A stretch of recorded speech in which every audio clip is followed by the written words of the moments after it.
Section 3. The Human Factor. Introduction. The most challenging problem with human interstellar travel is the human part. I strongly believe that interstellar travel would have been a reality many decades ago if it wasn't for our recurring dream of taking ourselves along to the stars. Humans are demanding, delicate, unpredictable, and vulnerable living organisms that require too many resources for nurture. Humans need a constant supply of breathing air, massive amounts of water and food, in addition to the nagging requirements of space, socialization, and medical attention. All these needs require a stupendous amount of energy spent on infrastructure, payload to LEO, and unspeakable, extra, technical and material requirements. All these human-caused requirements add unwanted weight and bulk to the precious payload lifted via rocket, and add to the already critical mass to be propelled across the vast distances between the stars. Additionally, NASA's 5 hazards of human spaceflight not only apply for interstellar flight, but are exacerbated by at least multiple orders of magnitude. In the context of interstellar flight, suddenly, the seemingly solvable problems of radiation, gravity, isolation, and hazardous environments become almost hopeless enigmas. Forget the often portrayed ability of human suspended animation and the utilization of warp drives or wormholes. Sadly, Superman is not coming in the case of interstellar travel. These scenarios are, and will likely remain, the stuff of science fiction.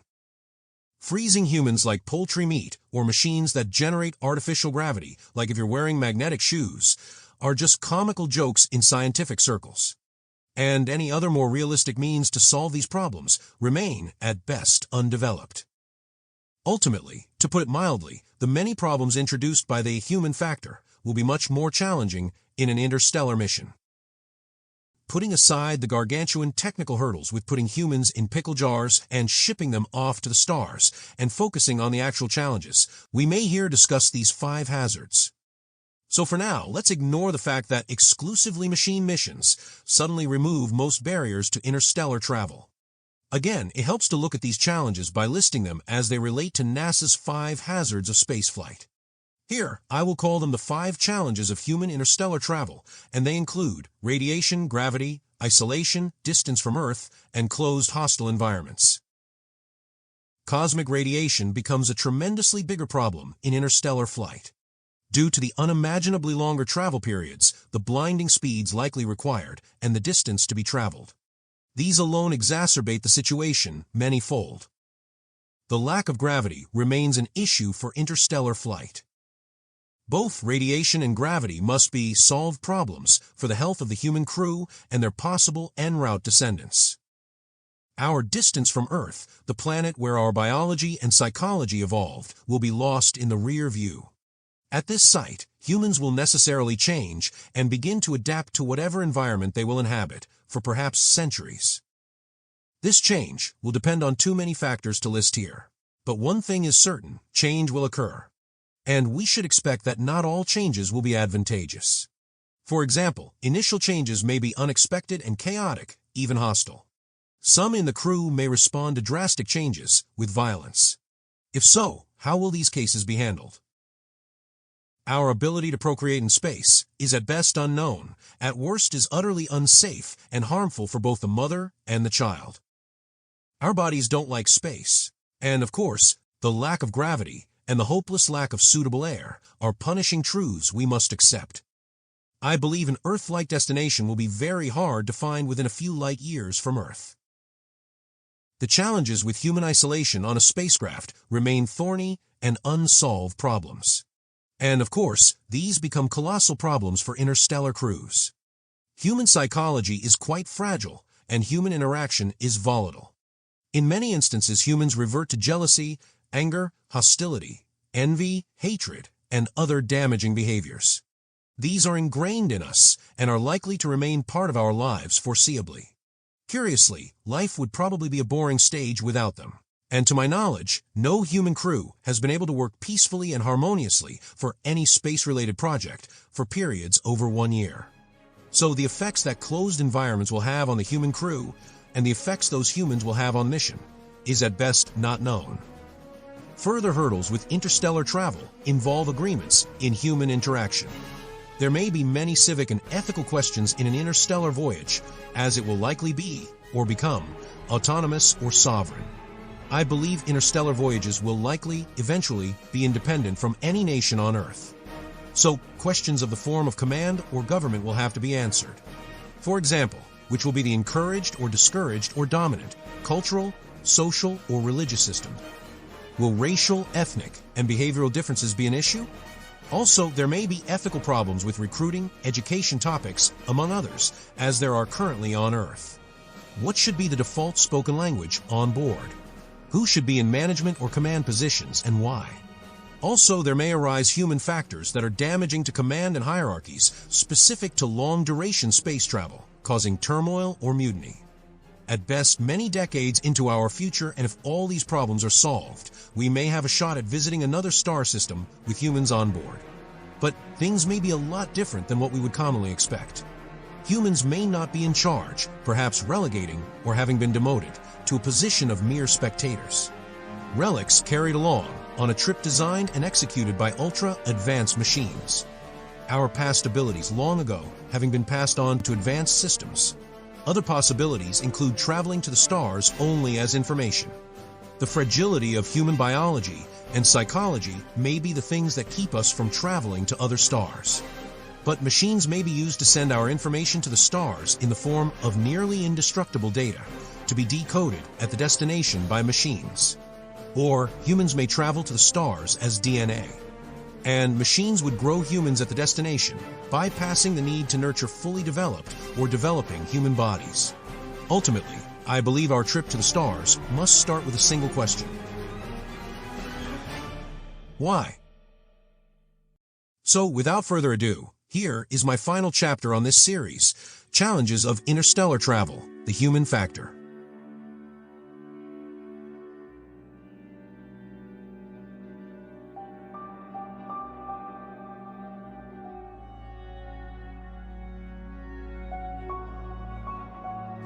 The Challenges of Interstellar Travel, the Human Factor.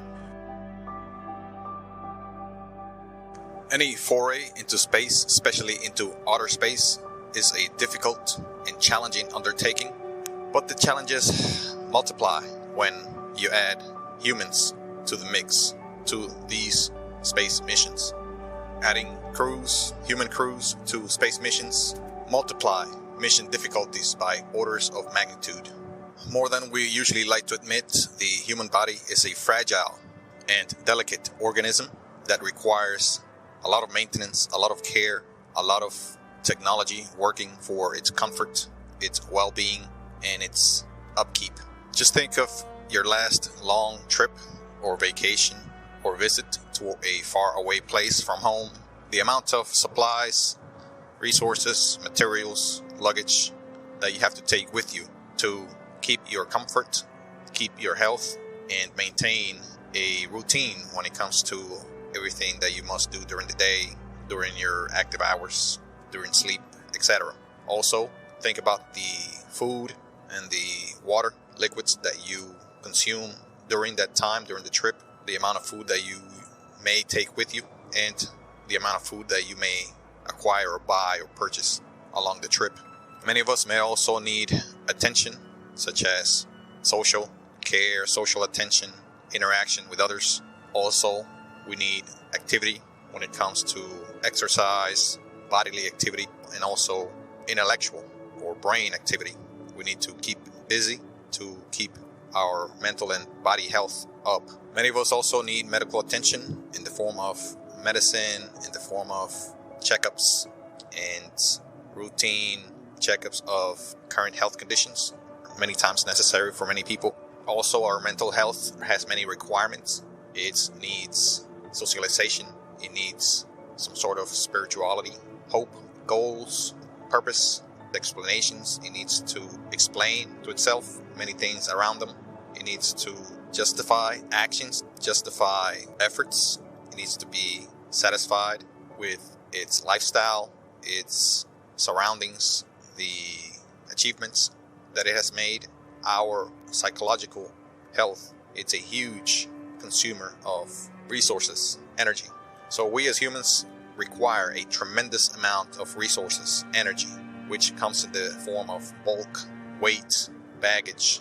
It takes up a lot of space, takes up a lot of energy again, a lot of resource in the form of funds or monetary funds, money, and also takes the support of other people, technology and systems and methods all around a single human being, let alone an entire group of humans, such as a space-based or space-bound crew of astronauts that would require even more resources than the average human here on Earth.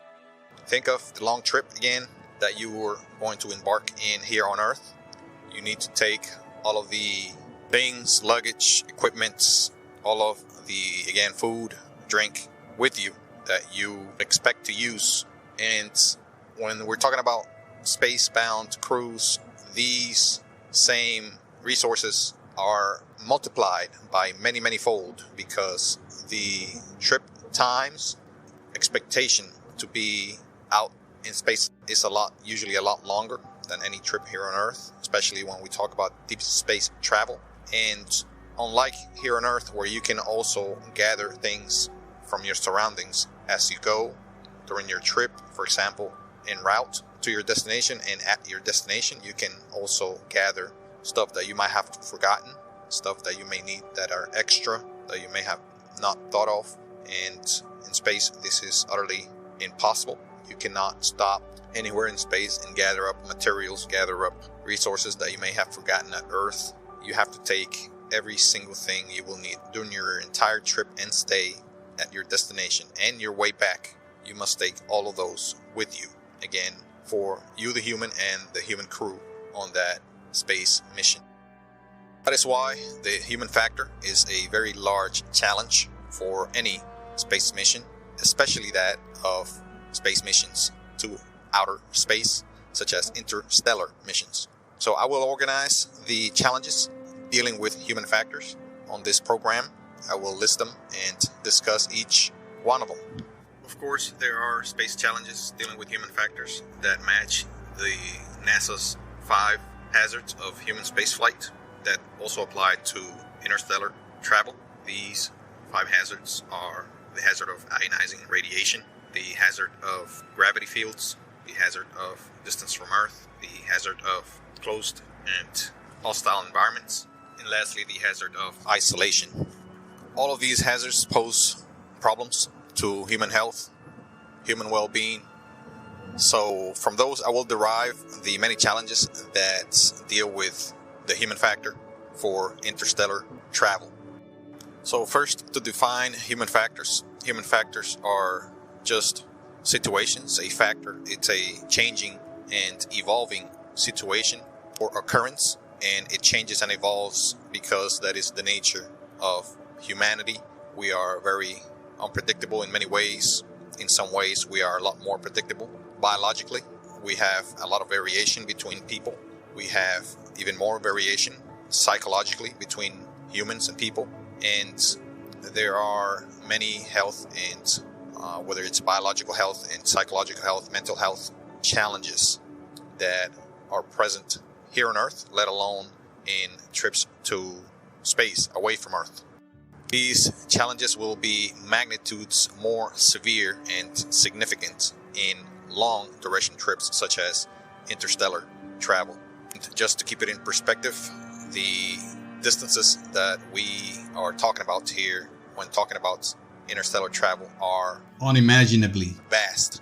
They are almost unfathomable and well away, well removed from our everyday experience.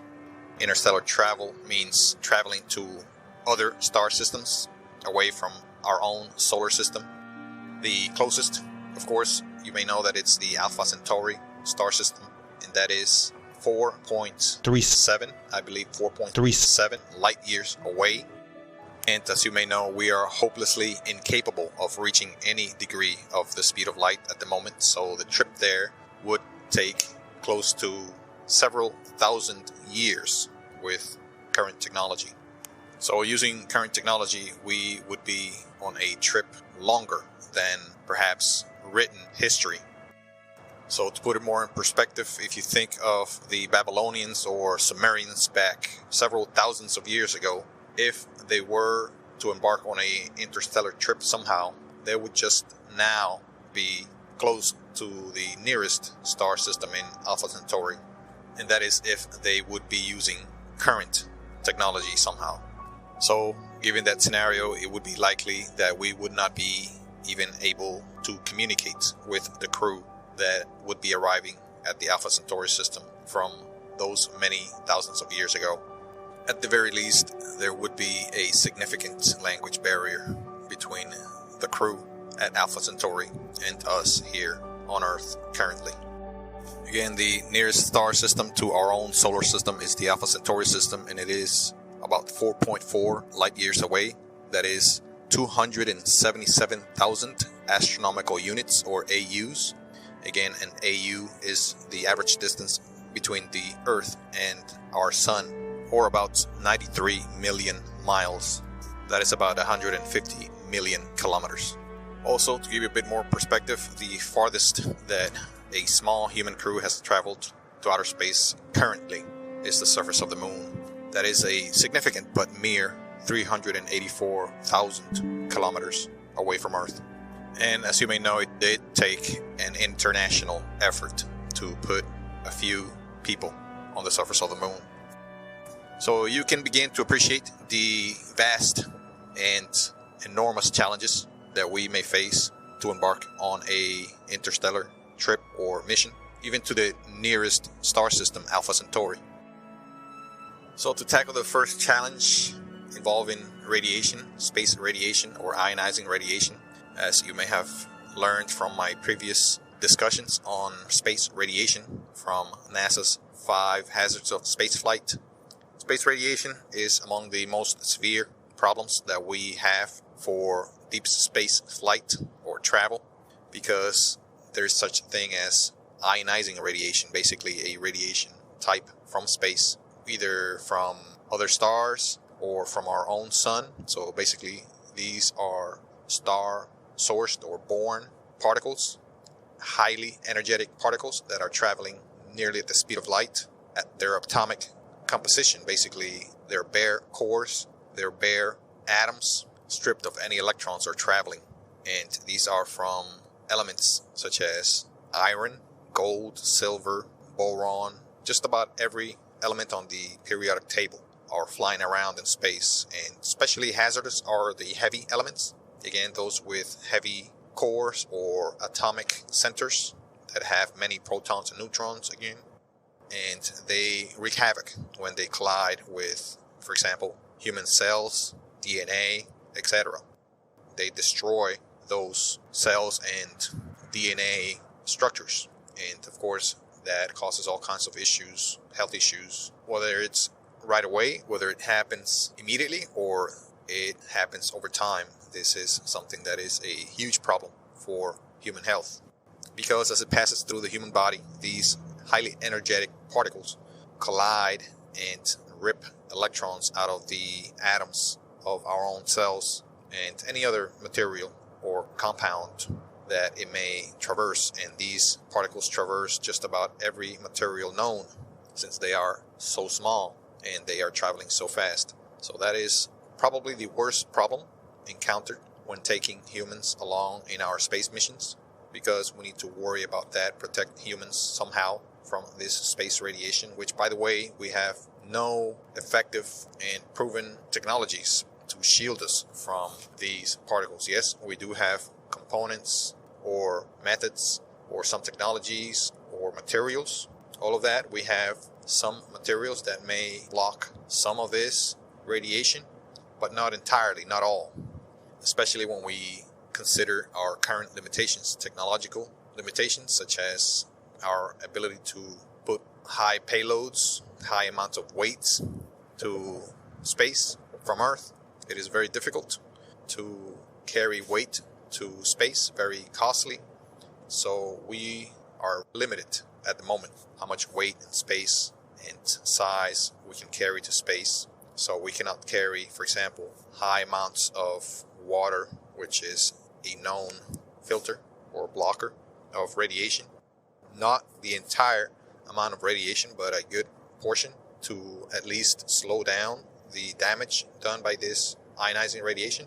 Also, materials like lead, which are very heavy, as you may know, and again, also very harmful to human health. However, lead is effective in blocking at least a good percentage of the radiation that comes from space, but you would need a lot of it. You would need meters of the thing all around the spacecraft to significantly block a good portion of the radiation coming from all directions. I mean, these things are coming from all angles during spaceflight, not only in the direction opposite of travel, but from everywhere in space. So obviously, humans are a big complicating factor there for missions to interstellar space because of the radiation and the need to protect these humans from radiation, which is going to significantly complicate the mission and require energy and resources to that same mission. Shielding systems would have to be developed, built, most likely on Earth's orbit, since they would have to be very large, of colossal scales, kilometer scales, and these systems again may include passive systems, such as just systems that shield, that are static, that do not move, basically non-moving parts that are just there blocking, acting as a literal physical shield between you and the radiation in space. Again, using those materials and compounds that are known to shield some of the radiation. Or there may be active shields, such as magnetic, strong, very strong and large magnetic fields that more or less act like the magnetic field that we have on Earth, that deflects all of these particles, high energy, high flying, fast flying particles, before they reach our atmosphere or before they reach the surface of the Earth or us. But this is extremely difficult to do, since the energy requirements would be prohibitively enormous, and also the scale and the magnitude at which we need to produce and build and maintain these systems are just utterly out of our reach at the moment. Moving on to gravity. Gravity has debilitating effects on the human body, therefore causing problems dealing with human factors on any spaceflight, let alone interstellar missions to space. Gravity is a necessity. We need gravity to be healthy, to be happy, to survive. Our body has evolved exclusively to be healthy, to be happy, to be satisfied on Earth's gravity. We call it 1G, 1 Earth gravity. And anything outside of that, again, as I've mentioned, will be detrimental to our health and also to our mood, to our psychological health, not only our biological health. Our hearts, our circulatory system, our nervous system, our digestive system, just about every system that we have depends on gravity, with perhaps very few exceptions. And the way our blood flows through our veins, even the place where our hearts are a product of the many thousands, perhaps millions of years of evolution of life on Earth, from which we ourselves come from. So the minute we step off from the surface of the Earth, our bodies begin to suffer and decay, and in very major part because of the lower gravity out in space, what we call microgravity. During low gravity or no gravity, our bodies begin to shed bone mass, bone density, as well as muscle mass, and again our cardiovascular system begins to decay. The same with our vision.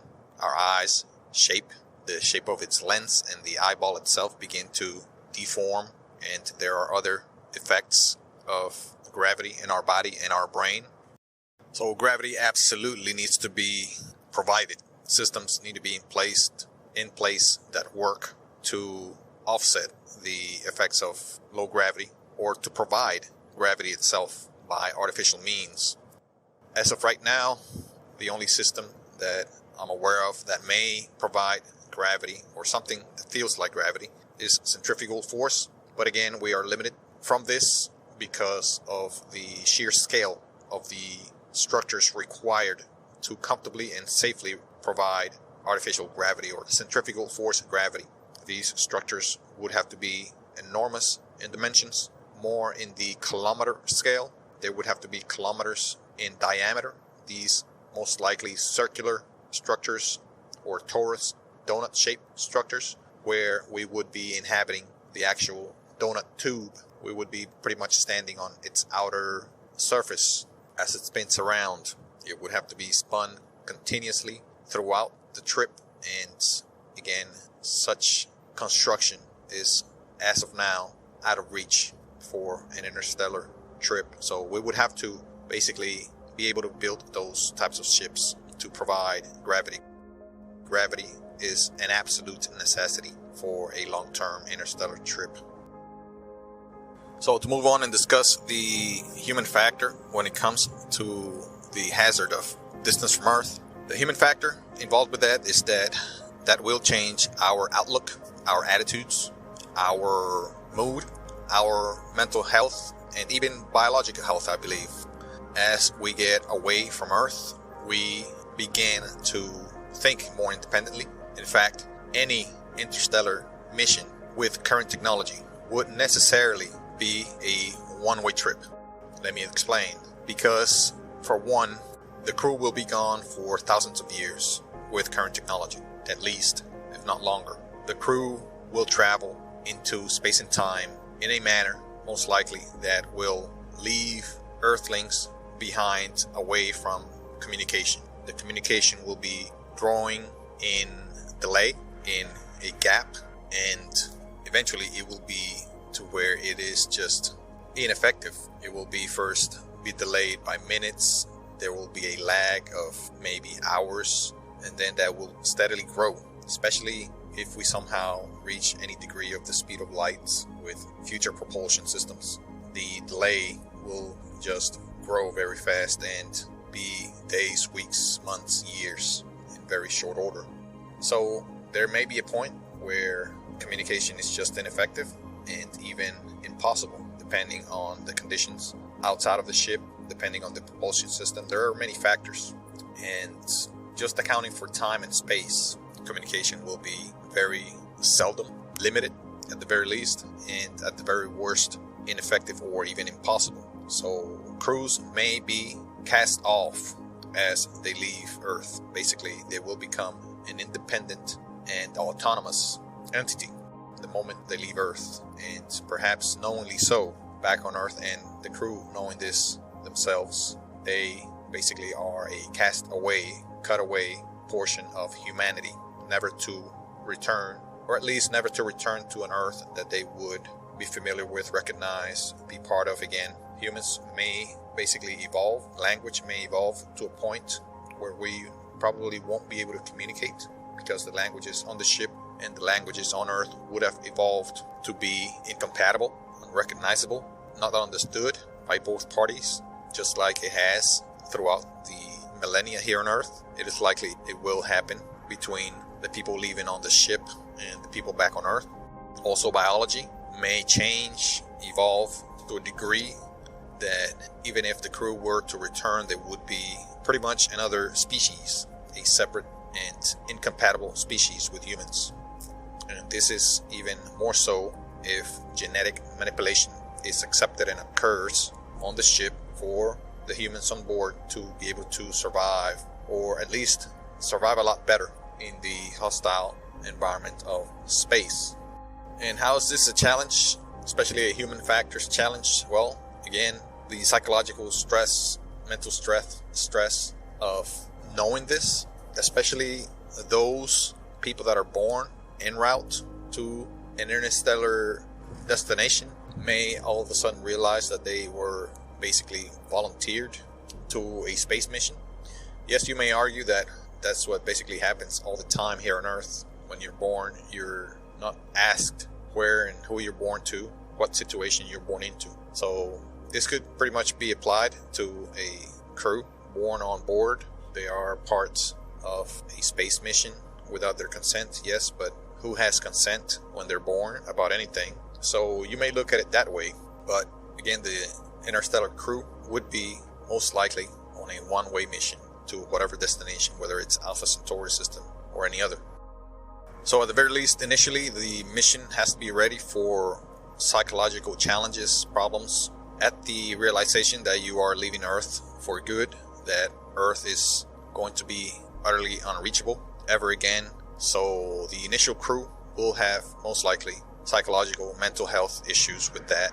And that may translate to biological problems, health problems, illnesses, long-term, even terminal diseases eventually. Not only this psychological, biological, human factor would complicate the mission, but also the supplies, the mission autonomy required, all of the energy requirements, all of these factors, because there are humans on board, are going to be magnitudes more consuming, intensive, problematic. Again, as if compared with a mission without any humans on board, which would be a lot more simple because you would not need to maintain these humans on board, their health, etc. You would more focus on the mission itself, the outcome of the mission, without so much worrying about the health of the humans throughout. And just to take a quick detour and discuss a bit of the reasons, now that it's mentioned, the reasons why we would embark on a interstellar mission. The one used most in sci-fi movies are complete and utter destruction here on Earth, and the uninhabitability of Earth could be a cause. Maybe not now, but perhaps many millennia into the future, the Earth may become inhospitable enough for us to want to go look for friendlier, more welcoming, more habitable places. Again, this is very, very far into the future, if it even happens at all. As of right now, we know of no place anywhere in the universe so far, with the small amount of research we've done, that is as hospitable as Earth for us. Of course, this may change in the future, maybe not so much in the far future. Our knowledge of other exoplanets, as they call them, may expand. There are telescopes operational right this moment, I believe. The James Webb telescope is perhaps going to bring some more light, shed some more light on that. And perhaps we may learn of exoplanets that are very like Earth, or even more hospitable to human life, potentially. But as of yet, there is no such place that we know of. Others argue that it is a lot easier and less resource consuming to not destroy the Earth, to stop destroying the Earth, to even rejuvenate the Earth or fix the Earth, than embark in such mission. So in other words, make the Earth last a lot longer and make it or keep it a lot more habitable, as much as we can possibly make it, and as much as our knowledge and technology will allow us. Another popular reason is worldwide catastrophe, whether it's a unsuspecting meteor or Chicxulub scale meteoric event that may threaten our existence here on Earth. Again, this is probably even less likely to occur than environmental collapse, because of the likelihood of any impact from space is so low at this moment in our solar system. And also our current technological abilities would probably allow us to deflect or nudge such celestial body that is incoming toward us just enough so it can miss us, perhaps by a few thousand kilometers. So again, that is, I would think, unlikely to happen with our current technology. We are good and getting better at tracking bodies, orbiting bodies that may come close to Earth, and even more so if they are larger than the average micro meteor. So that is likely not to be a big problem for us in the near future, or in the far future especially. Another popular idea of why we would want to leave Earth, or at least a good portion of us, or a sample of the human population, to ensure our continued existence in the universe, is overpopulation. There are fears by some people, perhaps many people, that the Earth will run out of space for humanity to be sustainable, and we may quickly run out of resources, etc. But this is unlikely. Most industrialized, advanced nations, their populations come to a plateau eventually, where people on their own accord have less children, less kids, and populations seem to plateau and even decrease over time. And this is a pattern that, again, happens over and over with industrialization and advancement in technology, advancement in education, quality of life, etc. So this is quite unlikely. Right now, humanity is all over the place, all over the globe. They inhabit many areas of the world, but not nearly any significant percentage of the available landmass of the world. When you look at the available square mileage, square kilometer area available on the land of the earth, especially those that are habitable, it is insignificant, the amount of land that we are currently inhabiting. So we have plenty of space.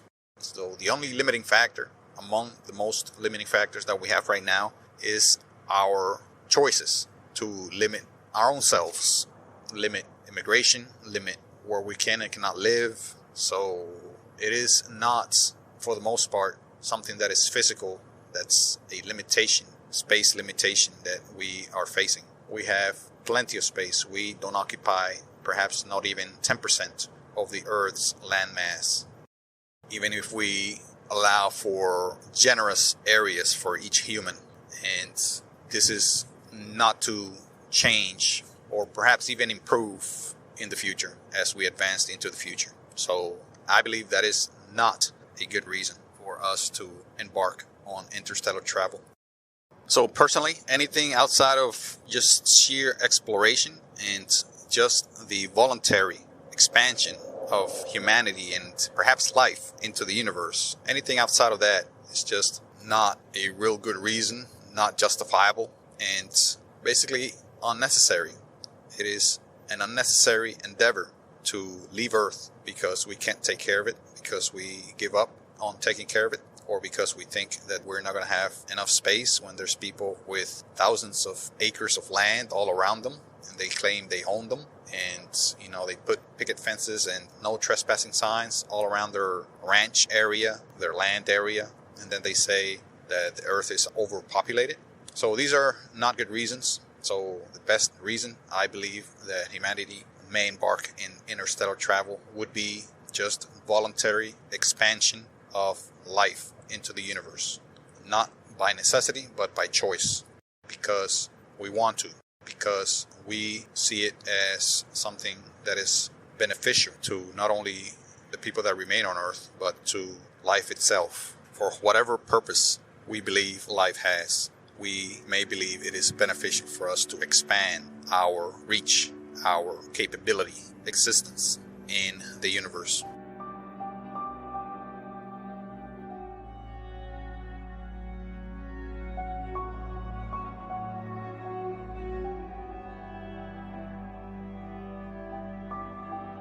So to move on to closed and hostile environments in space, that has a lot to do with human factors, especially for a interstellar mission. The mission, again, to another star system other than our own will be very long and very isolated, and the time and distance are going to compound and make whatever environment enclosed, whatever environment the astronauts occupy, whether it be a huge arc or a smaller, more conventional spacecraft, those will necessarily become closed and perhaps hostile environments. They will be necessarily closed environments because the spacecraft itself, with current technology, with our current capacity for building and the systems that we can currently build, will be necessarily smaller, limited in size, therefore cramped, therefore limited in space, habitable space, and quite Spartan. Again, there will be little space for storage, for food, water, commodities, food growing. So the crew and the equipment will likely be small if we are to consider current technology, our current state of technology. The crew will likely have limitations of movements. You won't be able to go out and run a mile, 2 miles around the ship, most likely, because of the space limitations. You may have to run that mile or two on a treadmill. You may not be able to play tennis or football on a field on the ship because of the, again, space limitations. So you will be limited as far as movement. That makes it an enclosed environment. You will also face, more likely than not, a hostile environment when it comes to the microbial population.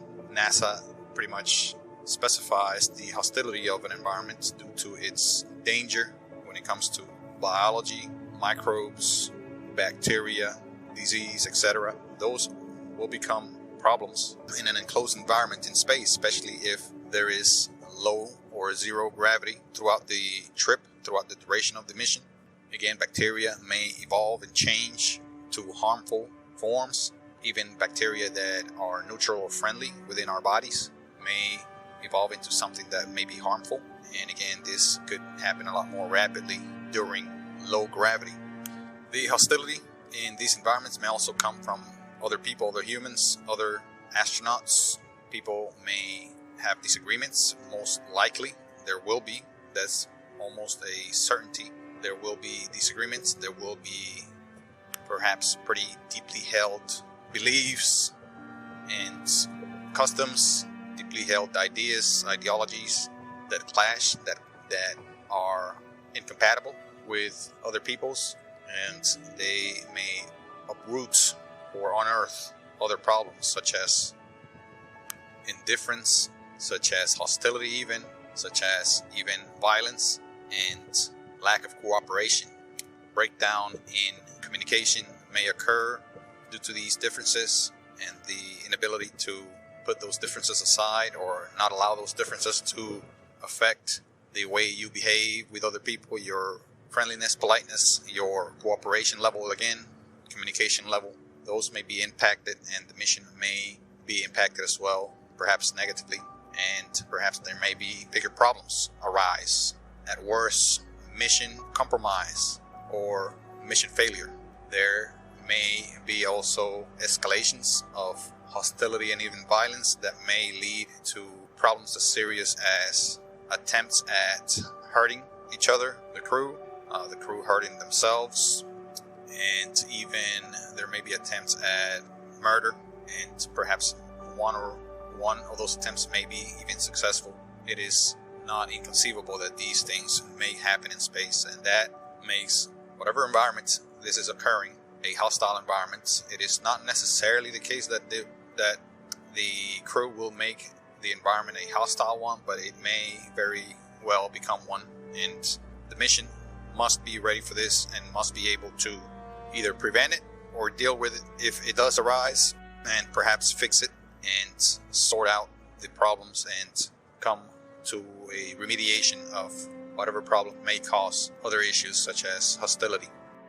Again, the convoluting or the problematic factor here, not only being the human crew or human population, but also the duration in which this human population will be together in an enclosed environment, i.e. the spacecraft. So the longer the trip goes, again, with current technology, we're foreseeing about several thousand years en route.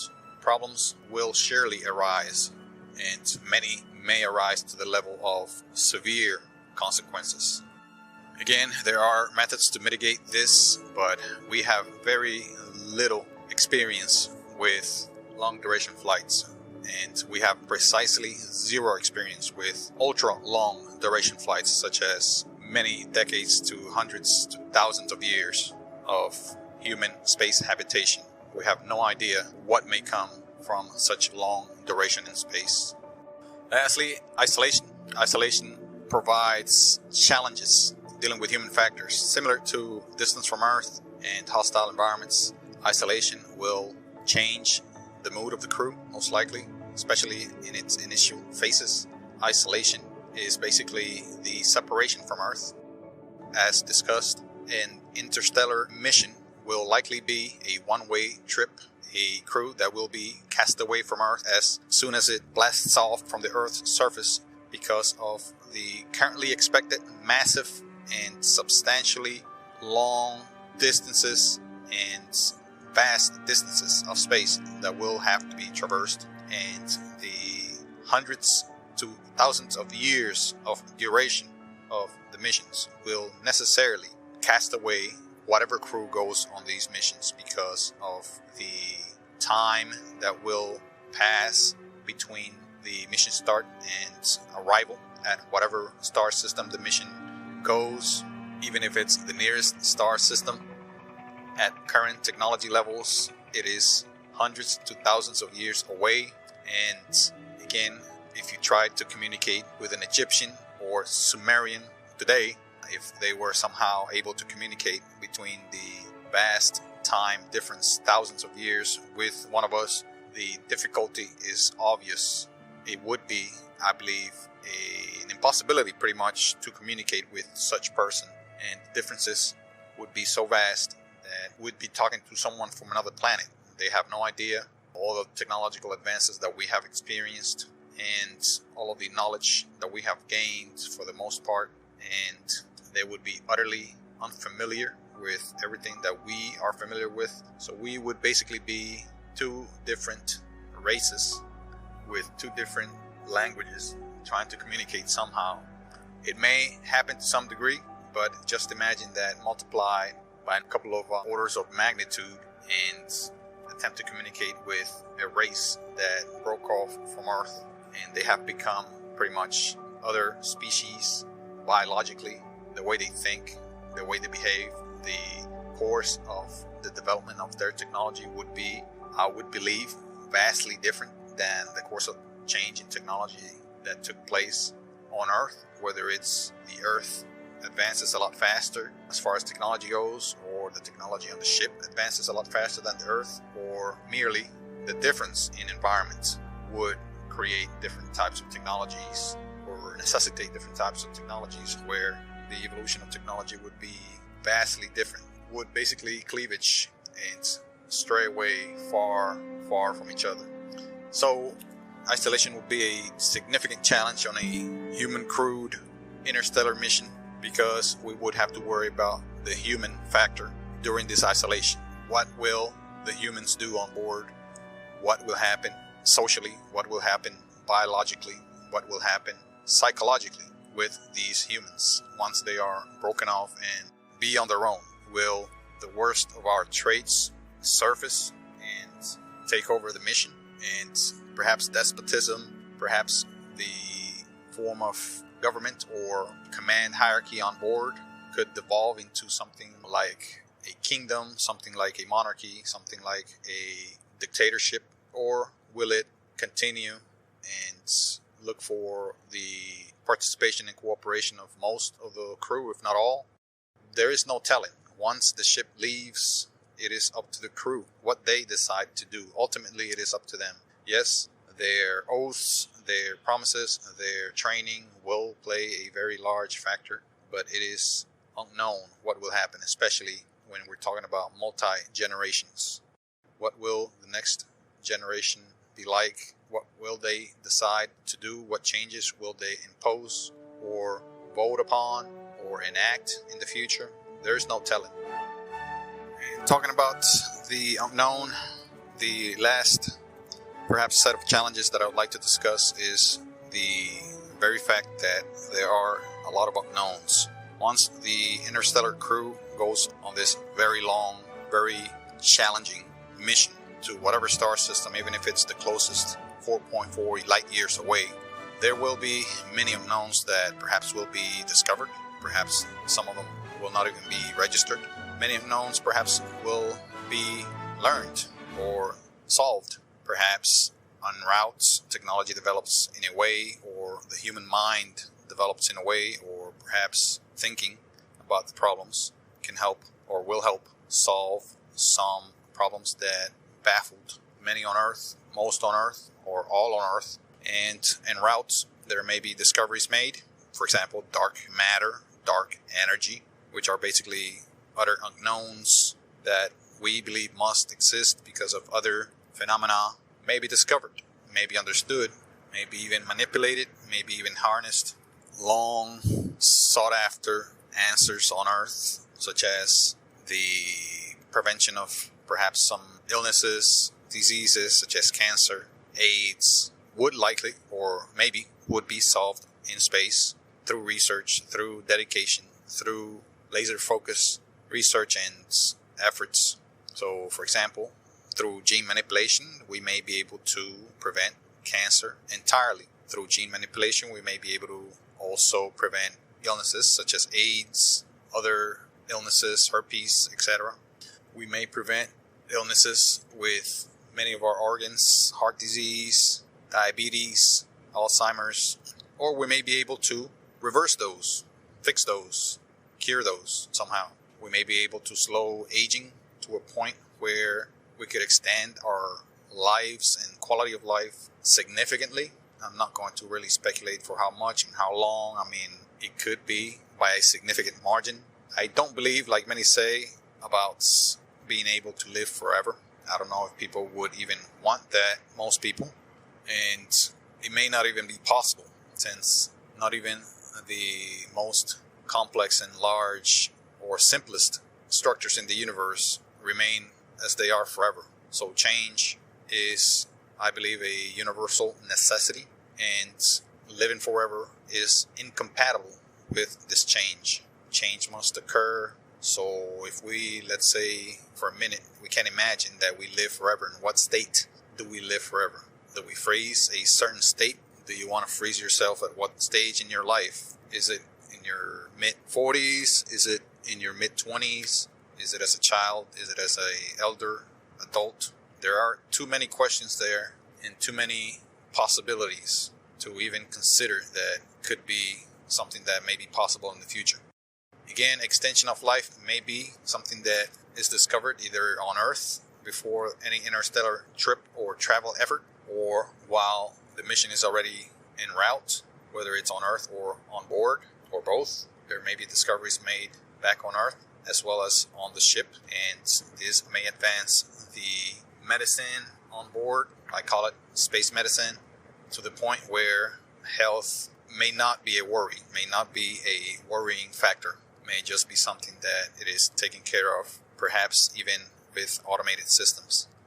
There is a possibility also of cybernetics advancing to the point that we blur the line between the living and the synthetic, or the machine, between biological and machine, as many of our sci-fi films and stories, from as far as memory goes, say or account. There may be a time that what we often call cyborgs, robots, or half human, half robots, hybrids, whatever the name of the time may be for them, for those. But as we are right now doing with many of our prosthetics, implants, brain connections to organs, such as to robotic limbs, for example, arms and hands that could be controlled by brain impulses, brain signals somehow picked up by machines, wiring, and implants.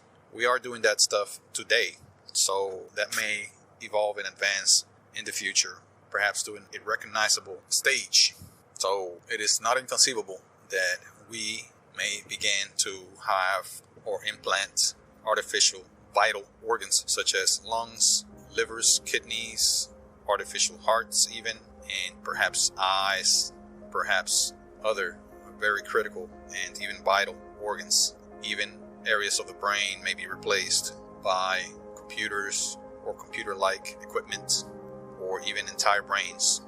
So there may be a time that our technology, when it comes to, for example, computing, artificial intelligence, robotics, electronics, or even some other type of technology that we yet are to develop, that is perhaps a combination of those, or perhaps something entirely new, perhaps something that's more in the solid state area of science, or maybe perhaps more in the organic state of science. We may come up with other types of technologies, perhaps organic based technologies, such as a video game I remember from years ago, where spaceships are basically living organisms that are basically grown, and they are able to live in space and house and be used as arcs for different races. So this may be, to some degree, something that could be possible in the very far future. It is hard to know, of course, with any kind of certainty, but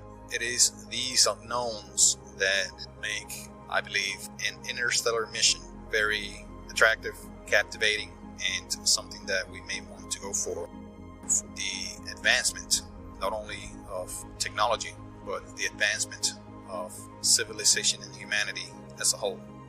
And finally, on what I believe will take place for humans in the far future, dealing with interstellar travel. This is my opinion and my estimation, my humble and ill-informed layman's view or estimation of what may happen in the far future for humanity, our species, and the cosmos. I believe in the far future that we will fly among the stars, that we will go to other star systems, beginning, of course, with the most obvious, our closest star system, the Alpha Centauri system. But perhaps this will not happen in the way that most of us think. Humans valiantly and finally coming together and in cooperation, building vast mega starships using orbital structures and embarking in concert in caravans of huge ships going into these interstellar missions to Alpha Centauri. That is, I believe, what a lot of people think of when they think of interstellar travel. Perhaps maybe one ship instead of many, and arriving at the destination maybe in years' time, somehow accelerating to a very good percentage of the speed of light, perhaps 50% or more, arriving at the Alpha Centauri system perhaps within a decade. And this is all fine to think this way, but it is utterly unrealistic, I believe. I believe when we do finally head to the stars, it won't be us at the helm. It won't be humanity building the ships. It won't be humanity even planning the mission. It won't be humanity even piloting and controlling the systems that take us there. I believe in the far future we may be laid back, lazy, perhaps incapable of performing the tasks that we once did, of taking the charge that we once did. We will probably be in our comfort depending on computerized, automated, artificial intelligence systems to do just about everything for us, including our planning, including all of the work, whether it's manual labor, calculations, design, layouts, developing methods, developing systems. So it would be, I believe, computing and artificial intelligence will develop to the point where humans will have to do very little, especially on high-end tasks that I believe would be missions to space, especially interstellar missions. These would require extremely advanced computing, extremely advanced thinking, and heavy labor, not to mention the gargantuan efforts to build, plan for, design, build the ships in orbit, and the cooperation needed, the organization needed, the detailed and meticulous planning and execution that would be needed. Humans, I believe, will come to the conclusion that all of that is better done by their ultra smart systems that they once upon a time in the very far past developed, their ancestors developed.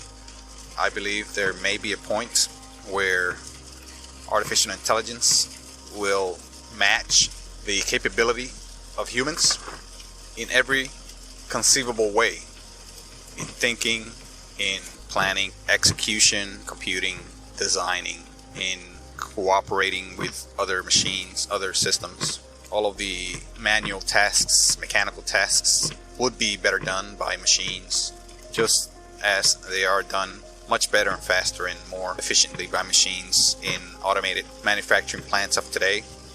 So if the trend continues, and I believe very strongly that it will, in those many areas that are very significant and very relevant to space exploration, of technology again, propulsion, the study of science, cosmology, planetary science, interstellar science, etc. All of that may be automated to the point where machines or computers or robots, whatever you want to call them, are going to have taken over long ago all of those tasks. And they, perhaps along with some input from some humans, may decide to go and take humanity, take biological life to the stars. By that time, they themselves may think of themselves as alive, as conscious.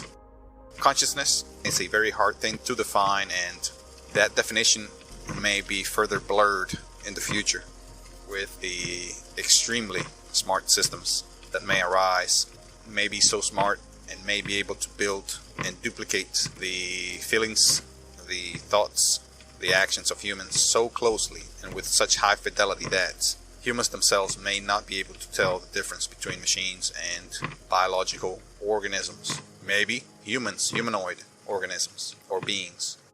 So I believe this to be more likely to occur in the very far future. Sometimes we see or attempt to project a lot of what we know from our present into the future. And I believe that is a mistaken approach many times. Sometimes it may work, sometimes it may be right, but I believe many times it may be the wrong approach. You may have to mix things a little bit, change things a little bit, make things extreme a bit, because I believe that's the trend.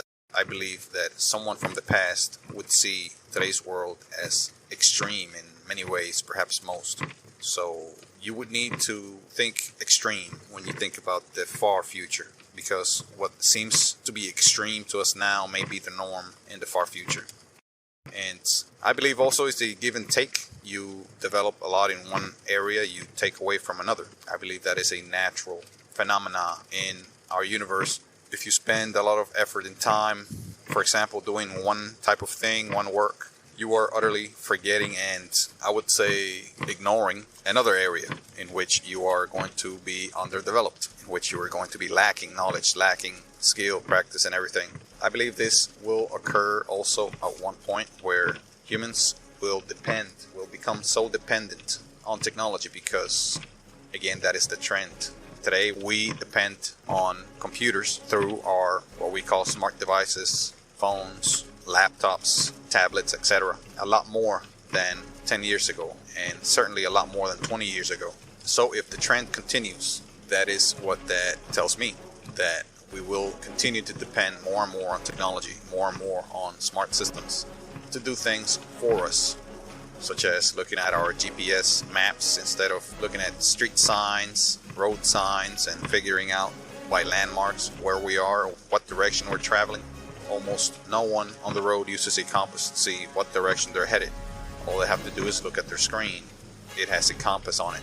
No one busts a paper map. I say no one just in the generic sense, but I know there are exceptions. But most people don't look at paper maps. So sorry about the noise. There was some sort of ice ball that hit the roof of my vehicle. I'm driving through a winter storm, what looks like a winter storm right now through Kentucky. So that's what I believe will happen. We will be taken for a ride to the stars by our, I would say, semi-sentient, semi-conscious, extremely capable artificial intelligence systems and machinery that will design, build, launch extremely capable spaceships that have very efficient and powerful propulsion systems. They may even perform breakthroughs with propulsion and many other systems, perhaps all of the systems and problems that I just mentioned. The machines may make breakthroughs in all of those, perhaps the most important ones: propulsion, gravity systems, anti-radiation shields, and space medicine. They may perform breakthroughs in all of those systems, all of those areas, and take us to the stars. I believe this to be more likely than we doing it on our own at the helm and in control. Now we'll leave it at that. Thank you very much. This has been the Challenges of Interstellar Travel with focus on the challenges with human factors. Thank you very much. This has been Hector Vladimir. Thank you very much.